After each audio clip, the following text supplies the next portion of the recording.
Okay, dito sa Novo, we have 20 pesos challenge at naisa katuparan na ng inyong Madam UK. I really miss this. So, office, hindi na ako makapagganito. It's just because ang dami nagka-count me in, no, is sa portal. Those are the student na kailangan masiguro na nasa portal ko para less hassle, less stress. Kaya ngayon pa lang ay tinatrabaho na. Ang responsible professor ay talagang tutok, no? Kahit nga tutok ka, minsan nagkakaroon pa rin ng hassle, no? Alam mo naman sa buhay natin, kaakibat ng pagtatrabaho, yung mga, alam mo na, problema na kahit wala ka namang ginagawang masama. Ay, Diyos ko!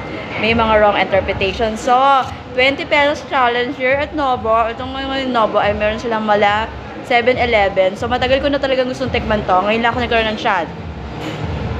Ngayon peso. Winner. Sabi nga. Pwede na siya. Tsaka, I got first interview dito eh.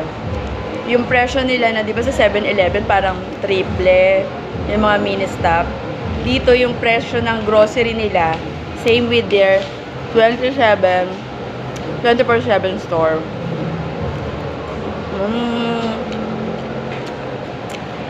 Yung mga avid viewer ng 5, 10, tantan kainan, hindi ko pa napupuntahan. Ngayon ko to kasi after ng Zumba, pwede na.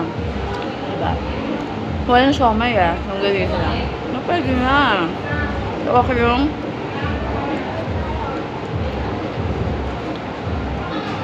wow. Kaya hindi nakakapagtaka na maraming kumakain dito. It's around 9 o'clock. So, pop na pop to sa akin.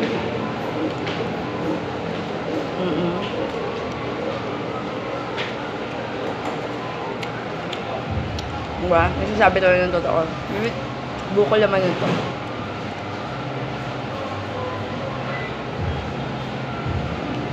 So, ang Novo po ay meron ng mala 7.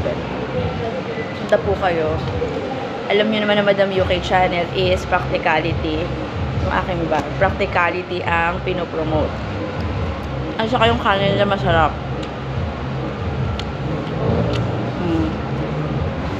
Hanggang sa muli. Abangan niyo po ang Madam UK channel. Dadayan ka sa mura. Bawal ang maarte sa Madam UK channel. Madam UK channel, hindi nagpe-fake story. Inis ako sa mga ganyan eh, na tao. Mahilig mag-fabricate ng story. No, lalo na sa mga food vlog.